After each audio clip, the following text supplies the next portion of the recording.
অসম জাতীয় বিদ্যালয়ৰ তৃতীয় শ্ৰেণী নতুন গণিতৰ অনুশীলনী 2ৰ প্ৰশ্ন 6 নম্বৰত আছে ৰমেনৰ হাতত 4,973 টকা আছে ৰাতুলৰ হাতত ৰমেনতকৈ 3,142 টকা বেছি আছে ৰাতুলৰ হাতত কিমান টকা আছে এতিয়া আমি ৰাতুলৰ হাতত কিমান টকা আছে মুঠ কিমান টকা আছে আমি সেইটো উলিয়াব লাগিব ইয়াত ৰমেনৰ হাতত কিমান টকা আছে সেইটো দিয়া আছে আৰু ৰাতুলৰ হাতত ৰমেনতকৈ কিমান বেছি আছে সেইটো দিয়া আছে সমাধানত আমি প্ৰথমে লিখিব লাগিব ৰমেনৰ হাতত আছে 4,973 টকা ইয়াৰ পিছত আৰু লিখিব লাগিব ৰাতুলৰ হাতত ৰমেনতকৈ টকা বেছি আছে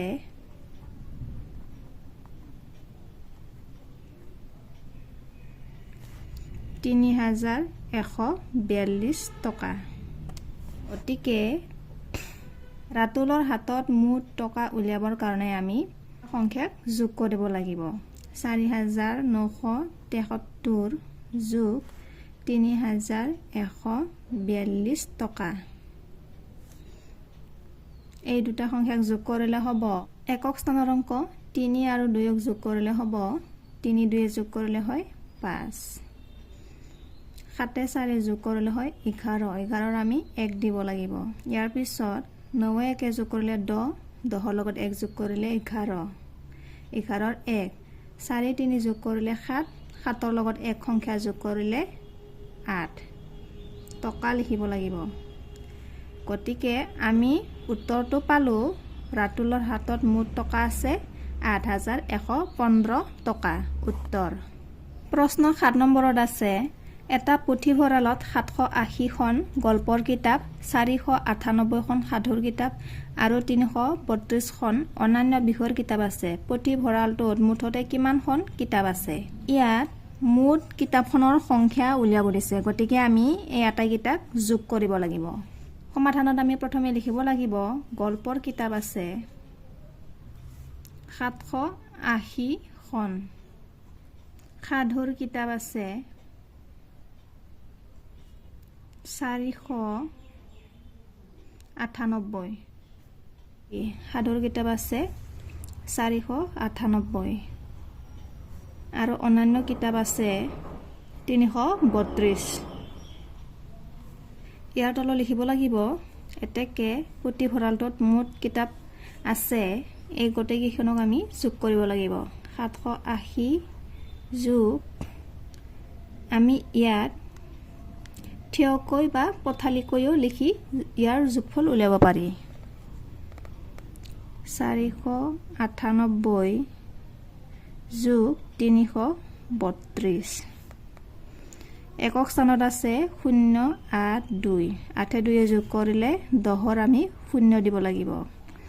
তাৰপিছত 10ক স্থানত আছে 8 9 17 17ৰ লগত 3 যোগ কৰিলে 20 20ৰ লগত 1 যোগ কৰিলে 21 21ৰ আমি 1 লিখিব লাগিব বাকি থাকিল 2 7 4 11 11 3 14 14ৰ লগত 2 যোগ কৰিলে হ'ব 16 আমি পুথিভঁৰালটোত মুঠ কিতাপ পালো 1,610খন আমি খন লিখিব লাগিব উত্তৰ প্ৰশ্ন 8 নম্বৰত আছে ৰীতাই জন্মদিনত বিলাবলৈ কিছুমান চকলেট কিনিলে 282টা চকলেট বিলোৱাৰ পাছত 95টা চকলেট থাকি গ'ল ৰীতাই মুঠতে কিমানটা চকলেট কিনিছিল আমি মুঠ কিমান চকলেট কিনিছিল সেইটো উলিয়াব লাগিব গতিকে এই দুটা সংখ্যাক আমি যোগ কৰিব লাগিব সমাধানত প্ৰথমে লিখিব লাগিব সমাধানত আমি প্ৰথমতে লিখিব লাগিব ৰীতাই চকলেট বিলাই দিয়ে 282টা বিলোৱাৰ পাছত চকলেট থাকি যায় 95টা এতিয়া আমি শেষত মুঠ কিমান চকলেট কিনিছিল সেইটো উলিয়াব লাগিব ৰীতাই মুঠ চকলেট কিনিছিল এই দুটা সংখ্যাক আমি যোগ কৰিব লাগিব 282 যোগ 95টা 2 5 যোগ কৰিলে হয় 7 8 9 যোগ কৰিলে হয় 17 17 আমি 7 লিখিব লাগিব তাৰপিছত 2 লগত 1 যোগ কৰিলে হ'ব 3 তাই মোৰ চকলেট কিনিছিল 377 তা লিখিব লাগিব উত্তৰ প্ৰশ্ন 9 নম্বৰত আছে পূজাৰ বতৰত এজন দোকানীয়ে এদিন 235টা চলা বিক্ৰী কৰিলে 5 দিনা আগৰ দিনতকৈ 82টা চলা বেছিকৈ বিক্ৰী কৰিলে দুয়োটা দিনত দোকানীজনে মুঠতে কিমানটা চলা বিক্ৰী কৰিলে ইয়াতেও আমি ইয়াৰ যোগফল উলিয়াব লাগিব যেহেতু দোকানীজনে মুঠ কিমান চলা বিক্ৰী কৰিলে হেতু উলিয়াব দিছে মুঠ বুলি কোৱাৰ লগে আমি জানিব লাগিব যে আমি ইয়াৰ যোগফল উলিয়াব লাগিব সমাধানত আমি লিখিব লাগিব প্ৰথম দিনা দোকানীয়ে চলা বিক্ৰী কৰে 235টা ইয়াৰ তলত আমি আকৌ লিখিব লাগিব আকৌ পিছদিনা চলা বিক্ৰী কৰে 82টা দিনত দোকানীয়ে মুঠতে কিমানটা চলা বিক্ৰী কৰিলে গতিকে আমি ইয়াৰ তলত লিখিব লাগিব আমি এই দুটাক যোগ কৰিব লাগিব 235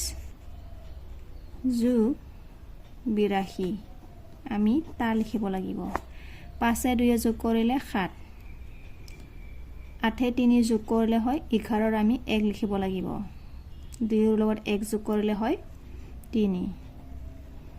আমি উত্তৰ পালো 317 আমি তা লিখিব লাগিব দুয়োটা দিনত মুঠ চলা বিক্ৰী কৰে 317 টা উত্তৰ 10 নম্বৰত আছে এটা খৰাহিত 485টা বগৰী আছে আন এটা খৰাহিত প্ৰথমতকৈ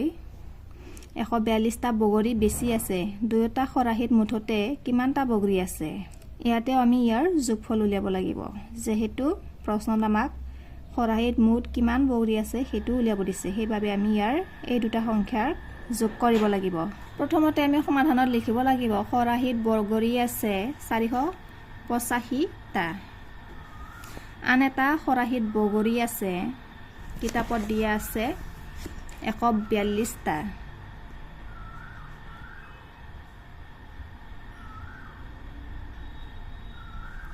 প্ৰথমতে লিখিব লাগিব 485টা যোগ 142টা 5 2 যোগ কৰিলে হয় 7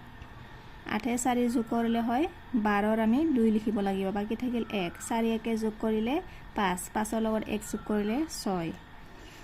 দুয়োটা খৰাহিত মুঠ বগৰী আছে 627টা উত্তৰ